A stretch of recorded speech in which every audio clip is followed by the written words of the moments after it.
నమస్తే. తెలంగాణలో ఉద్యోగాలపై నిరుద్యోగుల పోరాటం ఊపందుకుంది. నిరుద్యోగుల ఉద్యమానికి మద్దతు ఇస్తున్నటువంటి నిరుద్యోగుల తరపున మాట్లాడుతున్నటువంటి అశోక్ సార్ మనతో ఉన్నారు. ఒకసారి మాట్లాడదాం. సార్ నమస్తే. నమస్తే మిత్రులు. ఉద్యమం అయితే మళ్ళీ ఊపందుకుంది. నిరుద్యోగుల సమస్యలు బయటకు వస్తున్నాయి, వాళ్ళు రోడ్లు ఎక్కుతున్నారు. అశోక్ నగర్ చౌరస్తా మొత్తం దద్దరిల్లు. ఇది నిజంగానే జెన్యూన్గా పోరాటం చేస్తున్నారా, లేదంటే ఏదైనా రాజకీయ పార్టీ ఉండి వాళ్ళని పుషప్ చేస్తున్నారా? మీకేమనిపించింది? ఈ తాజా 2-3 రోజుల నుంచి కొన్ని జరుగుతున్నాయి ధర్నాలు, అశోక్ నగర్ కావచ్చు, చిక్కట్పల్లి లైబ్రరీ కావచ్చు. ఏమనిపిస్తుంది మీకు వీటిని చూస్తుంటే? నిరుద్యోగులలో నిరాశ పెరిగింది. ఎందుకంటే ప్రభుత్వము అయాల టీఆర్ఎస్ గవర్నమెంటు ఎంతో కొంత నోటిఫికేషన్లు ఇచ్చింది. చివరి టైంలో ఈ పేపర్ లీకేజీలు గందరగోళాలు వచ్చినాయి. నిరుద్యోగులు టీఆర్ఎస్ ఏం చేస్తలేని ఒక అపనమ్మకం వచ్చిన కారణంగా అప్పుడే కాంగ్రెస్ వాళ్ళు మోసం చేస్తూ 2 లక్షల ఉద్యోగాలు ఇస్తామని ఒక మేనిఫెస్టో తయారు చేసి రౌండ్ టేబుల్ సమావేశాల్లో పాల్గొని ఆర్టిస్ట్ క్రాస్ రోడ్కి రాహుల్ గాంధీని తీసుకొచ్చి అలాగే నాయకులందరినీ తీసుకొచ్చి హామీలు ఇచ్చే ప్రయత్నం చేశారు. దాని కారణంగా ఈ కాంగ్రెస్ నిరుద్యోగులకు ఏమైనా చేస్తుంది అన్నటువంటి ఆశతో ఓట్లేశారు, గెలిపించారు. వీళ్ళు 2 సంవత్సరాలుగా త్వరలో ఇస్తాం అంటే ఓపిక పెట్టారు. వాళ్ళల్లో ఓపిక నశించింది. అసలు వాస్తవంగా ఈ 2 రోజులలో ఇప్పటికే గవర్నమెంట్ కూలిపోతుందా అన్న భయం కలిగేది. కాకపోతే వాస్తవంగా హైదరాబాద్లో పిల్లలు లేరు. ఉన్న పిల్లలలో 10% పిల్లలు మాత్రమే ఉన్నారు. ఆ 10% పిల్లలే దిల్సుఖ్ నగర్లో ఆర్టిస్ట్ క్రాస్ రోడ్లో ఈ 3 రోజులలో 6 సార్లు ధర్నా చేశారు.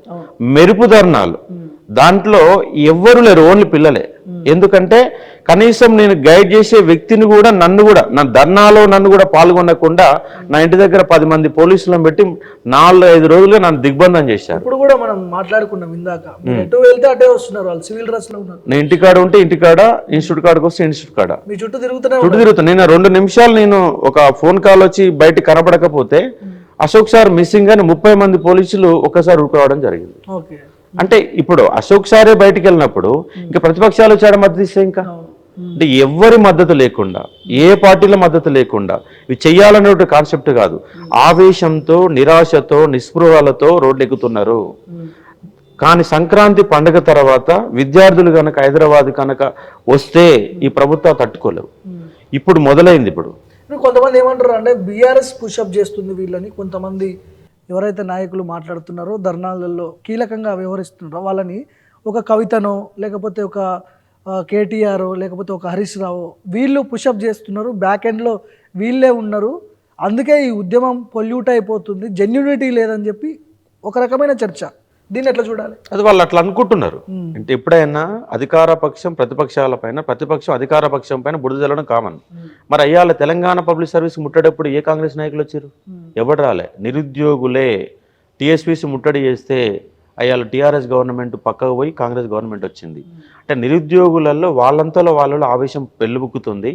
నాట్ ఓన్లీ ఇంకొక 2-3 సంవత్సరాల తర్వాత దేశంలో మరొక నేపాల్ ఉద్యమం రాబోతుంది. ఎందుకంటే ప్రతి సంవత్సరం కొన్ని లక్షల మంది రోడ్డు మీదకి వస్తున్నారు, కానీ వాళ్ళకు ఉపాధి అవకాశాలు లేవు. బయట రాష్ట్రాల వాళ్ళు హైదరాబాద్కి వస్తున్నారు, హైదరాబాద్ వాళ్ళు బయటికి పోతున్నారు. గందరగోళమైన పరిస్థితి ఉంది. వాళ్ళ కేంద్ర ప్రభుత్వం కానీ రాష్ట్ర ప్రభుత్వం కానీ నిరుద్యోగ సమస్య పరిష్కారం వైపు అడుగులు వేయడం లేదు. వాళ్ళకి ఆ స్థాయిలో ఎడ్యుకేషన్ కల్పించడం లేదు. వాడికి ఉపాధి కావాల్సిన స్కిల్స్ నేర్పించడం లేదు. దాని ఫలితంగా ఇవాళ చాలామంది, ఇవాళ ఎంటెక్ చేసిన వాడు, బీటెక్ చేసిన వాడు 15,000 రూపాయలు 20,000 రూపాయల జీతం కూడా రాని పరిస్థితులలో జొమాటోలో, స్విగ్గీలలో, బైక్ రైడ్లో పనిచేస్తున్నారు. దాంతో ఏమవుతుందంటే ఒక ఎస్ఐ ఉద్యోగం కొట్టాలనో, ఒక కానిస్టేబుల్ ఉద్యోగం కొడితే, ఒక గ్రూప్ 2 కొడితే నాకు లైఫ్ సెక్యూరిటీ ఉంటుంది, కనీసం ఒక 50,000-60,000 జీతం అని వస్తుంది అన్న ఉద్దేశంతో ఈ పోటీ పరీక్షల వైపు వచ్చి వాళ్ళొక 4-5 సంవత్సరాలు, ఎందుకంటే వీళ్ళు వాయిదాలు వేస్తారు, సరిగా నోటిఫికేషన్లు ఇయ్యరు, ఒక క్యాలెండర్ ఇయ్యరు. ఇట్లా ఒక నిరుద్యోగి 23-24 సంవత్సరాలకు వాడు పోటీ పరీక్షలకు వస్తే వాడు మొత్తం దీంట్లోకి వెళ్ళి చివరికి ఉద్యోగం కొట్టకుండానే ఎగ్జిట్ అవుతున్నాడు. వాడికి వయసు ఎంత వస్తుంటే 35 ఏళ్ళు వస్తుంది. ఇవాళ నిరుద్యోగుల జీవితాలతో ఈ ప్రభుత్వాలు ఆడుకుంటే, ఏ ప్రభుత్వాలని కావచ్చు, కానీ ప్రభుత్వం దగ్గర పైసలు లేవు అంటున్నారు, డబ్బులు లేవు అంటున్నారు, నిధులు లేవు. ఎక్కడి నుంచి తీసుకొచ్చేస్తారు? ఇప్పుడు అందరికీ, నిరుద్యోగులందరికీ ఉద్యోగాలు ఇవ్వడం మీరు ప్రభుత్వంలో ఉండి ఆలోచించండి, ఒకసారి పక్కనకి వచ్చి నిరుద్యోగుల తరపు నుంచి పక్కకు వచ్చి ప్రభుత్వంలో ఉండి అశోక్ సార్ ఒకసారి ఆలోచించండి. నిరుద్యోగులందరికీ ఉద్యోగాలు ఇవ్వడం ఎలా సాధ్యమవుతుంది అనేది క్వశ్చన్ ఇక్కడ. వాళ్ళు కూడా అదే అంటున్నారు, కాంగ్రెస్ వాళ్ళు కూడా. అందరికి ఎట్లా ఇస్తారు, ఎట్లా సాధ్యమవుతుంది, ఎక్కడన్నా జరిగిన దాఖలాలు ఉన్నాయా చూపించడం చెప్తున్నారు. ఇది దుర్మార్గమైన అంశం. ఎందుకంటే దేశంలోనే అన్నిటికంటే జీడిపిలో తొలి స్థానంలో ఉన్న రాష్ట్రం తెలంగాణ రాష్ట్రం. తెలంగాణ రాష్ట్రం మిగిలినలతో ఉన్నటువంటి రాష్ట్రం. ఇటువంటి రాష్ట్రాన్ని పనికిమాలిన పథకాలు పెట్టి పొలిటికల్ బ్రోకరిజం ద్వారా వాళ్ళ ఓట్ల కోసం రాష్ట్ర ఖజానాన్ని ఆగం చేస్తున్నారు. పనులు మొదలు పెడుతున్నారు, ఏది కంప్లీట్ కావట్లేదు. ఇవాళ ఉచిత ఫ్రీ బస్ ఉంది. ఫ్రీ బస్ ఎవడు అడిగారండి? దానివల్ల ఎంత మేడ ప్రొడక్టివిటీ పెరిగింది. అదే ఫ్రీ బస్కి ఇచ్చే పైసలు నిరుద్యోగుల వైపు మళ్లించండి. మళ్ళిస్తే వాళ్ళకు స్కిల్ డెవలప్మెంట్ ప్రోగ్రామ్ పెట్టండి. వాళ్ళకు ఉద్యోగ అవకాశాలు పెంచే విధంగా రాష్ట్రంలో ఏ కంపెనీలు ఉన్నాయి, ఏ సాఫ్ట్వేర్ నడుస్తుంది మొత్తం చూసి లెక్కలు తీసి ప్రైవేట్ రంగంలో ఎంతమంది, గవర్నమెంట్ రంగంలో ఎంతమంది, ఎలాంటి జాబ్ అవకాశాలు ఇవ్వచ్చు. హైదరాబాద్లో ఇవాళ లక్షల ఉద్యోగాలు ఉన్నాయి. ఆ లక్షల ఉద్యోగాలు తెలంగాణ బిడ్డలు ఎందుకుంటలేరు? అసలు మీరు ఇస్తున్నటువంటి స్థానికత ప్రైవేట్ రంగంలో 75% మంది తెలంగాణ బిడ్డలకు ఉద్యోగాలు ఇస్తామని లెక్కలు తీసినారు. ఇవన్నీ సంబంధించి ఫ్రీ ఎందుకు ఇవ్వాలండి? వాళ్ళు ₹1 కిలో బియ్యం ఇస్తున్నారు. నేనేమంటున్నా, ₹1 కిలో బియ్యం ఇవ్వక ₹5 కిలో బియ్యం పెట్టు. ఎందుకంటే వాళ్ళ రాష్ట్రంలో ₹5 కిలో బియ్యం కొనడానికి అవకాశం ఉంది.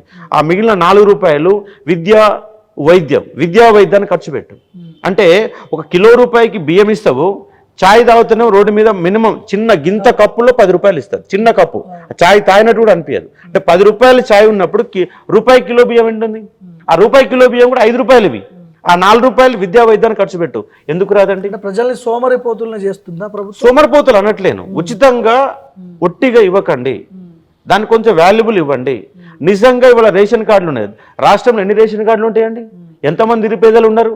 నీ యొక్క మానవ వనరుల నివేదిక ప్రకారము కేంద్ర ప్రభుత్వ రాష్ట్ర ప్రభుత్వాలు అసలు పేదరికమే లేదు.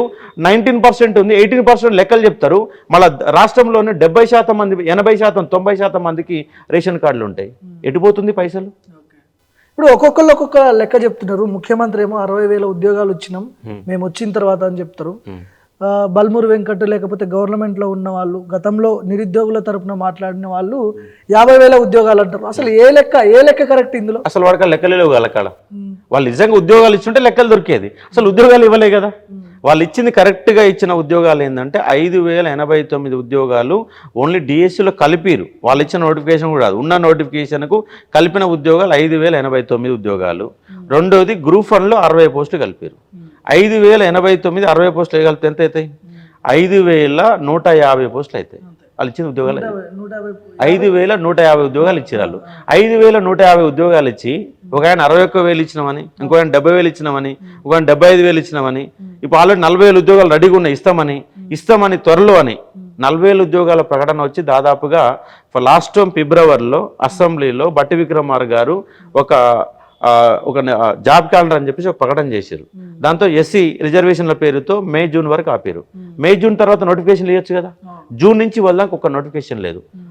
ఆగస్టు 15 స్వాతంత్ర దినోత్సవం కాబట్టి ఇస్తారేమో, సెప్టెంబర్ 17 ఇస్తారేమో. 15కి వచ్చే అవకాశాలు ఉన్నాయా? రేపు కాదు, పోయిన ఆగస్టు 15కి ఇస్తున్నారు. లాస్ట్ 15కి అది ఇవ్వడానికి ఇస్తారన్నట్టు వాతావరణం క్రియేట్ చేశారు. ఎస్సీ రిజర్వేషన్ వర్గీకరణ అయిపోగానే నోటిఫికేషన్ వస్తాయని క్రియేట్ చేశారు. మరి ఆగస్టు 15 సెప్టెంబర్ 17 డిసెంబర్ 9 రేపు జనవరి 26 వచ్చారు. రేపు జనవరి 25కి ఇస్తున్నట్టు అబద్ధం. నిన్న ప్రభుత్వం యొక్క పాలసీ ఏంటి అన్న విధానంలో దుద్దిల్ల శ్రీధర్బాబు నోట్లకి వెళ్ళి క్లియర్గా చెప్పిండు ఆయన. అంటే మేము ప్రభుత్వ రంగంలో ఉద్యోగాలు ఇవ్వలేము, మీరు ప్రైవేట్ రంగంలో చూసుకోండి. మరి ప్రైవేట్ రంగంలో ఎవరు చూపెట్టాలా? ప్రైవేట్ రంగంలో ఎవరు ఉద్యోగాలు ఇవ్వాలా? తెలంగాణ బిడ్డలకు ఉద్యోగాలు ప్రైవేట్ రంగంలో ఇవ్వాలని మీ ప్రభుత్వం ఏమైనా పాలసీ తయారు చేసిందా? చెప్పలేదు. వాళ్ళు గతంలో కూడా ఇస్తామని కూడా చెప్పలేదు. ప్రైవేట్ రంగంలో మేనిఫెస్టోలో పెట్టిరు, గవర్నమెంట్ ఉద్యోగాలు ఇస్తామని చెప్పారు. వాళ్ళు గవర్నమెంట్ ఉద్యోగాలు చెప్పారు, ప్రైవేట్ ఉద్యోగాలలో స్థానికత రిజర్వేషన్ ప్రైవేట్ ఉద్యోగాలు 70% ఇస్తామని చెప్పేసి వాళ్ళు మేనిఫెస్టోలో పెట్టుకున్నారు. నువ్వు ప్రైవేట్ ఉద్యోగాలు లెక్కలు చూపిస్తున్నావా? గవర్నమెంట్ ఉద్యోగాలు ఇవ్వవు, ప్రైవేట్ రంగంలో ఎవడు ఇవ్వాలో చెప్పవు. మరి ఏ కంపెనీ ఇవ్వాలా? అంత ఆంధ్ర కంపెనీలు ఉన్నాయి, మరి ఆంధ్రుడికి ఉద్యోగం ఇస్తుంది. మరి తెలంగాణ కోడికి ఉద్యోగం ఇవ్వాలా?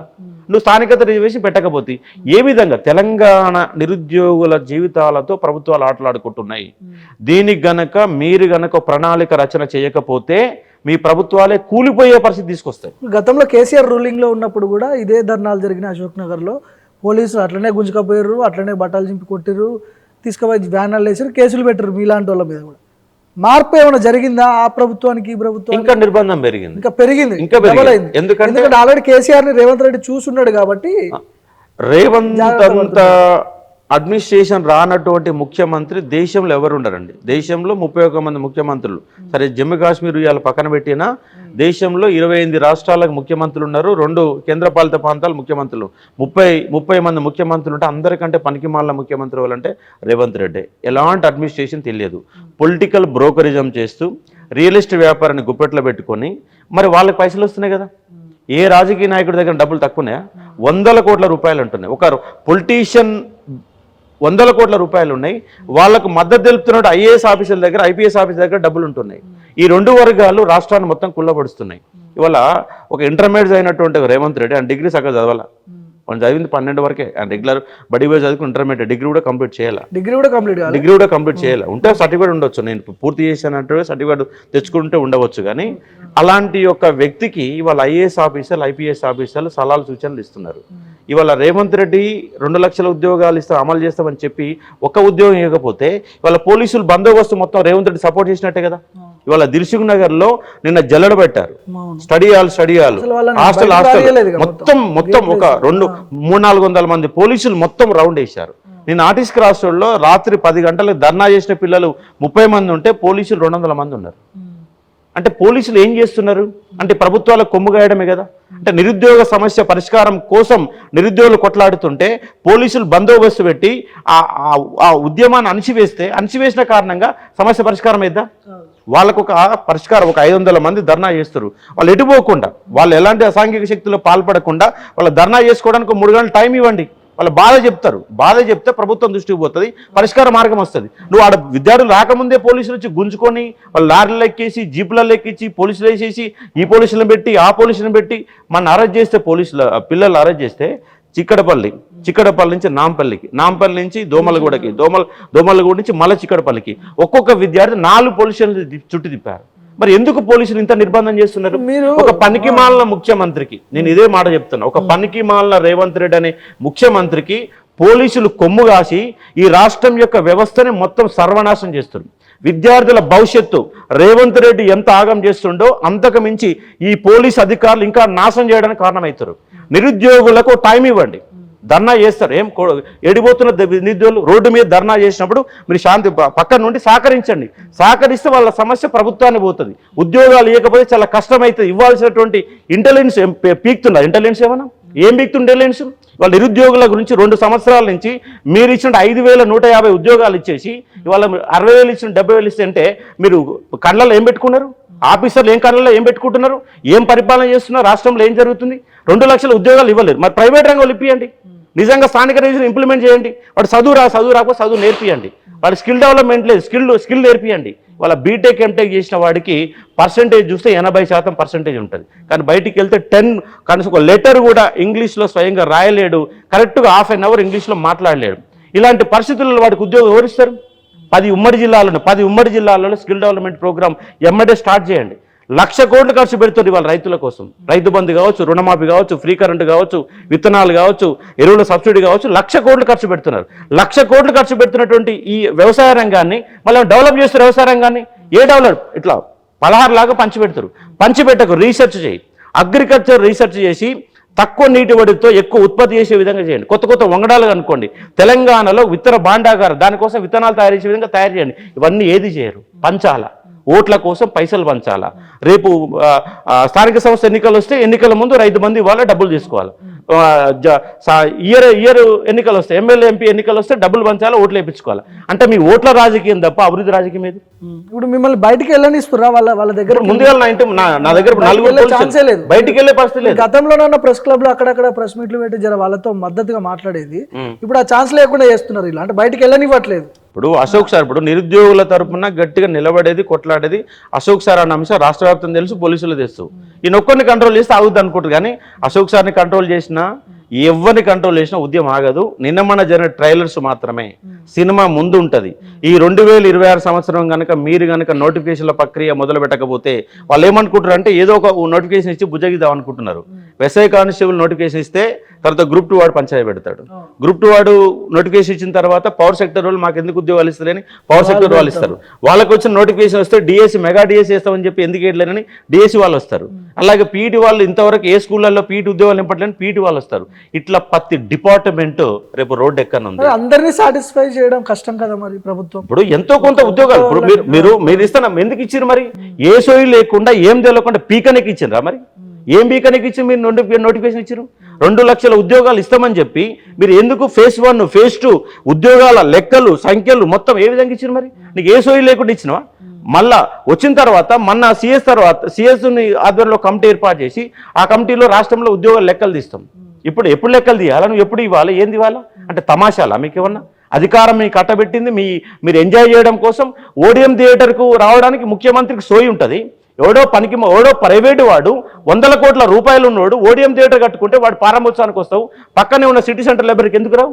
ఉస్మానియా సిటీ ఏం పీకని వచ్చి ఏం పీకనీకి వచ్చిండు రేవంత్ రెడ్డి ఉస్మానియా సిటీకి? వాళ్ళ మొత్తం బారికేడ్లు వేసుకొని వచ్చిండ్రు. వాళ్ళు మేము మాట్లాడినాం, తాలిబాన్ ఉగ్రవాది లాగా రేవంత్ రెడ్డి వచ్చిండు. ఇవాళ ఉస్మానియా సిటీకి వచ్చి 1000 కోట్ల ప్రకటన చేసిపోయిండు. అదే విద్యాలయం గురించి ఎందుకు మాట్లాడడం? ఒక చదువుల తల్లి తెలంగాణ ఉద్యమాన్ని నిర్మించినటువంటి ఉస్మానియా విశ్వవిద్యాలయంలో ఆర్ట్స్ కాలేజ్ కాడికి ఏం పీకనీకి వచ్చింది మరి? వచ్చి మరి నిరుద్యోగులకు సంబంధించి 40,000 ఉద్యోగాలు ఇస్తాం. ఎప్పుడు ఇస్తావు 40,000? జనవరి 26కి ఇస్తావా? ఫిబ్రవరి 1కి ఇస్తావా? మార్చి 1కి ఇస్తావా? ఏప్రిల్ 1కి ఇస్తావా? ఏ ఉద్యోగాలు ఇస్తావు? 40,000 అంగన్వాడీ పోస్టులు ఉన్నాయా? డిఎస్సి ఉన్నాయా? అసలు పోలీస్ రిక్రూట్మెంట్ ఉన్నదా లేదో లెక్కలు చెప్పాలి కదా. అంటే ఏమీ చెయ్యకుండా నిరుద్యోగులందరినీ వాళ్ళ రోడ్డుని తిప్పడానికి రేవంత్ రెడ్డి తయారైండు. ఆయన తాబేదారు. కనీసం రేవంత్ రెడ్డి కంటే సోయలేదు. దుద్దిల శ్రీబాబుకి ఏం సిగ్గు వచ్చింది మరి? ఏం సోయలేదా? చదువుకున్నాడు కదా, యూనివర్సిటీలో చదువుకున్నాడు కదా, పిహెచ్డీ చేసినాడు కదా, మరి నీకు సోయలేదా రాష్ట్రంలో నిరుద్యోగ సమస్య ఎట్లుందని? దుద్దిల్ల శ్రీధర్ బాబు దగులుబాజీగా తయారవుతుంది. వాళ్ళ ముఖ్యమంత్రికి ఒత్తాసు పలుకుతూ వాళ్ళ బల్మూరు వెంకట తెలదా? నేను శాసన మండలిలో 70,000 ఉద్యోగాలు చెప్పాను. ఏ ఉద్యోగాలు ఇచ్చినావు? దేని సర్టిఫికేట్ తెలియదా? అంటే ఒక 6 గంటలు ఉన్న రిజర్వేషన్ వర్టికల్గా మార్చేస్తే ఉద్యోగాలు ఇచ్చినట్టేనా? ఒక జియో పాస్ చేస్తే ఉద్యోగాలు ఇచ్చినట్టేనా? నోటిఫికేషన్ గురుకుల నోటిఫికేషన్ నువ్వు ఇచ్చినవా? నోటిఫికేషన్ నువ్వు ఇవ్వలేదు, ఎగ్జామ్ నువ్వు పెట్టలేదు, రిజల్ట్ కూడా నువ్వు ఇవ్వలేదు. రిజల్ట్ కూడా ఎంతమంది వచ్చింది అంటే 2022లో వచ్చిన నోటిఫికేషన్లకి మీరు 2025లో పత్రాలు ఇచ్చారు. అంటే నీ మేనిఫెస్టో ఎప్పుడు తయారైంది? 2023లో మేనిఫెస్టో తయారైతే 2022లో వచ్చిన ఉద్యోగాలకు నువ్వు పత్రాలు ఇచ్చినావు. ఎట్లా సాధ్యమవుతుంది? కానీ ఉద్యమం ఎక్కడో కొంత చేంజ్ అవ్వాల్సిన అవకాశం ఉంది. 100% అవుతుంది. వాళ్ళు వస్తున్నారు, ధర్నా చేస్తున్నారు, అరెస్ట్ అవుతున్నారు, కేసులు పెడుతున్నారు, ఏదో జరుగుతుంది. పాతగా అయిపోయింది కదా, ఏదో కొంత చేంజ్ లేదు. వస్తే కంపల్సరీ వస్తుంది. రేపటి సంధి మేధావులతో కూడా మేము మాట్లాడతాం. రాష్ట్రంలో ఇప్పటి వరకు తెలంగాణ ఉద్యమ కాలంలో పనిచేసిన మేధావులని, అలాగే వాళ్ళ రేవంత్ రెడ్డికి ఒత్తాస పలుకున్న మేధావులను కూడా కలుస్తాం, ప్రొఫెసర్లను కలుస్తాం. దీనికి ఉద్యమ రూపకల్పన ఖచ్చితంగా చేస్తాం. నిరుద్యోగులందరినీ ఏకదాటి మీద తీసుకొస్తాం. ఏదో ఒక్కసారిగా వచ్చి రోడ్డు మీకు వచ్చి 200 మంది కొట్లాడడం కాదు. మీరు ఇందాక మాట అన్నాడు, సామాజిక ఉద్యమం లాగా ఇది రగలబోతుంది, 100% రగులుతుంది, రాబోతుందని చెప్పి. నాట్ ఓన్లీ తెలంగాణ ఒకటే కాదు, దేశవ్యాప్తంగా వాళ్ళ కేంద్రంలో ఉన్నట్టు బీజేపీ ప్రభుత్వాలు అదే చేస్తున్నాయి, వాళ్ళ రాష్ట్రంలో ఉన్నట్టు ప్రభుత్వాలు అదే చేస్తున్నాయి. అసలు నిరుద్యోగ అనే అంశమే వీళ్ళకి ఇంతవరకు తట్టడం లేదు. నిజంగా రేపు కనుక 1,00,000 మంది హైదరాబాద్ రోడ్ల మీద నిలబడితే గవర్నమెంట్ ఉంటుందా? మొన్న పోయినసారి గ్రూప్ 1 విషయంలో బండి సంజయ్ గారు ఆర్టీసీ క్రాస్ రోడ్కి వచ్చినప్పుడు 5,000-6,000 మంది నిరుద్యోగులు వచ్చారు. నిజంగా నిన్న ఆర్టీసీ క్రాస్ లో 10,000 మంది నిరుద్యోగులు కనుక ఉంటే మీరు పోలీసులు కంట్రోల్ చేయగలుగుతారా? పోలీసులు సరిపోరు కదా, కంట్రోల్ చేయగలుగుతారా? ఏం చేయలేరు కదా. ఇప్పుడు 100 మంది 200 మంది వస్తే కంట్రోల్ చేయగలుగుతారు, కానీ ఇది మహా ఉద్యమంగా మారబోతుంది. అందుకే ప్రభుత్వం మేల్కొని ఏమి ఇస్తారో ఇవ్వండి. ఇది ఇవ్వగలిగితే ఇది ఇవ్వలేనప్పుడు ప్రైవేట్ రంగంలో ఏం చూపిస్తారు? నిజంగా మొత్తం నేనేమంటున్నా, హైదరాబాద్లో సాఫ్ట్వేర్ మొత్తం ఉన్న కంపెనీలన్నీ ఎంతమంది పనిచేస్తారు మీరు నిజంగా లెక్కలు తీయండి. నేనేమంటున్నా తూతూ లెక్కలు తీయకండి, నిజంగా లెక్కలు తీయండి. 10 లక్షల మంది సాఫ్ట్వేర్ రంగంలో పనిచేస్తే నిజంగా తెలంగాణ బిడ్డలు దాంట్లో ఎంత ముందు నిజాయితీ ఒప్పుకోండి. 10,000 మందే ఎవరు, మిగతా 9 లక్షల మందికి తెలంగాణలో ఎలిజిబిలిటీ కాదు. ఎలిజిబిలిటీ కాకపోతే ఒక స్కిల్ డెవలప్మెంట్ ప్రోగ్రామ్ పెట్టండి. హైదరాబాద్లో ఎన్ని సాఫ్ట్వేర్ కంపెనీలు ఉన్నాయి, ఏ ప్రోగ్రాంలో వాళ్ళు ఉద్యోగాలు చేస్తున్నారు, ఏ ప్రోగ్రామ్ చేస్తే ఎంత జీతం వస్తుంది, మొత్తం లెక్కలు తీయండి. హైదరాబాద్లో ఎన్ని ఇండస్ట్రీలు ఉన్నాయి, మొత్తం ఇండస్ట్రీలు లెక్క తీయండి. ఎంతమంది ఎంప్లాయీస్ ప్రైవేట్ రంగంలో ఎంతమంది ఎంప్లాయీస్ పనిచేస్తారు, ప్రైవేట్ రంగంలో పనిచేసే ఎంప్లాయీస్లలో తెలంగాణ వాళ్ళు ఎంతమంది ఉన్నారు. నిజంగా ప్రైవేట్ రంగంలో వాళ్ళు పనికి రాకపోతే వాళ్లకు అవే నేర్పియండి. ఆ కంపెనీ వాడిని తీసుకురండి. ఆ కంపెనీలో మా పనికి ఇది నడుస్తుంది, మాకు ఇలాంటి వ్యక్తులు కావాలి, ఈ ట్రైనింగ్ కావాలి. ఆ కంపెనీ ప్రతినిధి తీసుకొచ్చి ట్రైనింగ్ ఇప్పియండి. అప్పుడు తెలంగాణలో కనీసం ఒక 5 లక్షల మందికో 10 లక్షల మందికో ప్రైవేట్ రంగంలో ఉద్యోగాలు దొరకడానికి అవకాశం ఉంది. ప్రైవేట్ ఎంటెక్ చేసిన వాడికి ప్రైవేట్లో 20,000 జీతం రానప్పుడు వాడు ఏం చేస్తాడు? తెలియకుండానే గ్రూప్ 2 ప్రిపేర్ అవుతాడు, తెలియకుండా ఎస్ఐ ప్రిపేర్ అవుతాడు, తెలియకుండా గ్రూప్ 1 ప్రిపేర్ అవుతాడు. ఈ గ్రూప్ 1లో ఉన్న ఉద్యోగాలన్నీ 560. మన మొత్తం పెద్ద భారీ నోటిఫికేషన్ 50 ఏళ్లలో రాని నోటిఫికేషన్ ఇస్తేనే 560 ఉద్యోగాలు. రేపు మళ్ళీ గ్రూప్ 2 560 ఉద్యోగాలు ఇస్తావా? మన గ్రూప్ 2 783 ఉద్యోగాలు ఇస్తే అప్లై చేసిన వాళ్ళు ఫస్ట్ టైం అప్లై చేసిన వాళ్ళు 8 లక్షల మంది. ఇంకా ఫస్ట్ 2016 పడితే మన 5 లక్షల మంది అప్లై చేశారు. 5 లక్షల మందిలో 2.5 లక్షల మంది ఎగ్జామ్ రాశారు. మరి ఉన్న ఉద్యోగాలన్నీ 783 అంటే ఈ రిజర్వేషన్ ఆ రిజర్వేషన్ అన్ని రకాల ఎస్సీ బీసీ ఎస్టీ ఉమెన్ అన్ని రిజర్వేషన్ తీస్తే ఒక అన్ఎంప్లాయీకి 180 ఉద్యోగాలకు మాత్రం ఎలిజిబుల్ ఉంటాడు. 180 ఉద్యోగాలు. మరి 783 ఉద్యోగాలు ఎక్కడ? ఉన్న 2.5 లక్షల మంది ఎక్కడ? కాబట్టి దీన్ని బ్యారేజ్ వెయ్యండి. ప్రభుత్వ రంగంలో అందరు ఎవరు చూపెట్టలేరు. నువ్వు చూపిస్తాను హామీ ఇచ్చిన కదా, మరి నీకు ఏ సోయి లేకుండా ఏ లెక్కలు తెలియకుండా 2 లక్షల ఉద్యోగాలు ఏమని చెప్పినావు అంటే అధికార దాహమే తప్ప నీకు సమస్య పరిష్కారం మూలాలు తెలియదు. ఎన్నికల హామీలలో భాగంగా ఎందుకు ఇస్తావు? ఎన్నికల హామీలు ఎందుకు ఇస్తారు? ఈ దొంగనా కొడుకులు ఎన్నికల హామీలు ఎందుకు ఇస్తారు? ఈ రాజకీయ పొలిటికల్ బ్రోకర్లు ఎందుకు హామీలు ఇస్తారు? చేతగా హామీలు ఎందుకు ఇచ్చిరు? అయ్యాల నువ్వు 2 లక్షల ఉద్యోగాలు ఇవ్వకపోతే నీకు ఓటైపోదు కదా, నువ్వు అధికారం రాకపోదు కదా. నీకు అధికారమే పరమావధి తప్ప సమస్య పరిష్కార మూలాలు ఉన్నాయా? రాష్ట్రంలో ప్రొఫెసర్ల కొరత ఉందా? చదువుకున్న లేరా? చదువుకున్న వాళ్ళ సలహాలు తీసుకోండి, వాళ్ళ సూచనలు తీసుకోండి. నిరుద్యోగ సమస్య పరిష్కారం ఏంటో ముఖ్యమంత్రి ఒక సెమినార్ పెట్టండి, ఒక తయారు చేయండి. ఇవాళ మురళి సార్ ఎటుపోయిండు? ఆయన ఎక్కడ పోయిండు? ఆకునూరి మురళి గారు ఎక్కడ పోయిండు? 2 సంవత్సరాలకు ముందు జీప్ వేసుకొని మొత్తం బస్ వేసుకొని మొత్తం తిరిగినావు. మరి ఇవాళ ఎందుకు తెలియాలా? మరి ఇవాళ 2 సంవత్సరాల నుంచి నువ్వు ఇచ్చిన సలహాలు ఏంటి, ఇచ్చిన సూచనలు ఏంటి? ఎడ్యుకేషన్ ఏ మార్పు వచ్చింది? అంటే ఉద్యోగం వస్తే నీ ఉద్యోగం వస్తే అయిపోద్దా? వాళ్ళ కోదండరామ్ సార్ ఏం చేస్తున్నాడు? కోదండరామ్ సార్ ఇంట్లో కూర్చుంటాడా? తెలంగాణ ఆయనకు ఉన్న ఉద్యోగం పోయింది వల్ల. కోదండరామ్ సార్ ఆయన 2011 నుంచి 2000 సంవత్సరం నుంచి 84, 85 నుంచి ఆయన కొట్లాడిండు. మరి వాళ్ళు ఇంట్లో ఎందుకు కూర్చుంటుండు? పరిష్కార మార్గం ఎందుకు చూపిస్తలేడు? నిరుద్యోగులతో ఎందుకు మాట్లాడతలేరు? ఎటు చచ్చిరి వాళ్ళ మేధావులంతా. కాబట్టి వీళ్ళందరినీ నేను కంపల్సరీ క్వశ్చన్ చేస్తా. అల్టిమేట్ గా కేసీఆర్ రూలింగ్ లో ఉన్నప్పుడు నిరుద్యోగుల తరపున మాట్లాడిన వాళ్ళు, మద్దతు ఇచ్చిన వాళ్ళందరూ కూడా ఏదో ఒక వాళ్ళ ఎజెండా కోసమే పనిచేసినట్టుగా కనిపిస్తుంది. ఎగ్జాంపుల్స్ మీరు కొన్ని పేర్లు చెప్పారు. కోదండరామ్ కావచ్చు, బల్మూరి వెంకట్ కావచ్చు, ఆకునూరి మురళి కావచ్చు, వాళ్ళ ఉద్యోగాల కోసం ఫైట్ చేసినట్టు అనిపిస్తుంది ఇక్కడ నిరుద్యోగుల గురించి మాట్లాడిన. అందుకే మీరు చచ్చిపోయారు అంటున్నా. వీళ్ళు బతికిలేరు, బతికున్న శవాలు వీళ్ళు. నిజంగా మీకు దమ్ము ధైర్యం ఉంటే ప్రభుత్వంతో మాట్లాడండి.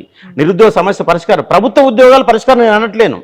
2 లక్షలే ఉన్నోళ్ళు బయట తెలంగాణ పబ్లిక్ సర్వీస్ దగ్గర పేర్లు నమోదు చేసుకున్న వాళ్ళు 30 లక్షల మంది, పేర్లు నమోదు చేయని వాళ్ళు ఇంకో 20 లక్షల మంది, 50 లక్షల మంది ఫ్రస్ట్రేషన్. ఇది అశోక్ సార్ ఫ్రస్ట్రేషన్ కాదు, 50 లక్షల మంది ఫ్రస్ట్రేషన్తో నిద్రను పట్టకుండా 25 ఏళ్లకు 30 ఏళ్ల లోపే షుగర్లు తెచ్చుకుంటూ బట్టతల పోయి పెళ్లిళ్ళు కాక మానసిక సంఘర్షణ పడుతున్నారు ఇవాళ నిరుద్యోగ సమాజం. కాబట్టి ఆ నిరుద్యోగ సమస్య పరిష్కారానికి మూలాలు కనుగొనాల. దాన్ని నా వంతు ప్రయత్నంగా ఖచ్చితంగా ఈ 2-3 నెలలు సీరియస్గా తీసుకొని మేధావులందరినీ కలుస్తా. మరి ఏం చేస్తే సమస్య పరిష్కారం అవుతాయి. సెమినార్లు కూడా కండక్ట్ చేసి ఒక ప్రయత్నం చేస్తా. పండగ తర్వాత దిగుతారా రంగంలో? కంపల్సరీ దిగుతాను. ఈ నిర్బంధాలు ఏం చేయలేవు. ఒక మేధావిగా నువ్వు అంటే పోలీసులు ముందర పెట్టుకోవచ్చు, కానీ సోషల్ మీడియాలో మాట్లాడతా కదా. ఒక ప్రెస్ మీట్ పెడితే ప్రెస్ మీట్ పెట్టడానికి అవకాశం ఉంది కదా. ప్రెస్ మీట్ పెడతా, మేధావులు వెళ్తా, సెమినార్ పెట్టుకుంటా. నువ్వు సభలు పెట్టి రోడ్డు మీకు వస్తే నీకు శాంతిబేల సమస్య వస్తుంది. నీ సెమినార్ పెట్టుకుంటే నీకే సమస్య. ఒక 100 మందితో సెమినార్, ఒక మేధావుల మీద సెమినార్ పెట్టుకుంటే నీకే సమస్య వస్తుంది. కాబట్టి ఖచ్చితంగా ఈ నిరుద్యోగ సమస్య పరిష్కార మూలాలు వెతికే ప్రయత్నంలో నేను ప్రయత్నం చేస్తా. మేధావులందరినీ కలుస్తా, నిరుద్యోగ లీడర్లందరినీ చైతన్యం చేస్తా. రాష్ట్ర వ్యాప్తంగా ఒక మహా విప్లవాన్ని, మహా ఉద్యమాన్ని ఖచ్చితంగా నిర్మించి తీరాల్సిందే. ఎమ్మటే రేపు ఈ సంవత్సరం 2026లో పరిష్కారం అయితేని చెప్పట్లేదు. 2020 కానీ 27 కానీ 28 కానీ 29 30 కానీ ఒక 4-5 ఏళ్ల తర్వాత వచ్చే జనరేషన్ కన్నా చదువుకునే వాడికి ఒక భరోసా ఇవ్వాలి. అరే నేను చదివితే నాకు ఉద్యోగం వస్తుంది, పిల్లలను చదువుకోగలుగుతా, తల్లిదండ్రులను సంతోషపెట్టగలుగుతాను, ఒక భరోసా ఇవ్వగలరు కదా. ఏ భరోసా లేకుండా వాళ్ళ ఫీ రియంబర్స్మెంట్ దిక్కుమాలిన పథకం. ఎందుకంటే అది పేద విద్యార్థులందరికీ న్యాయం చేస్తుంది, కరెక్టే. పేద విద్యార్థులను ఉచితంగా చదువుకోవడానికి అవకాశం ఇస్తుంది. కానీ ఫీ రియంబర్స్మెంట్ ఉన్న కాలేజీలలో ఎక్కడ క్వాలిటీ ఆఫ్ ఎడ్యుకేషన్ లేదు.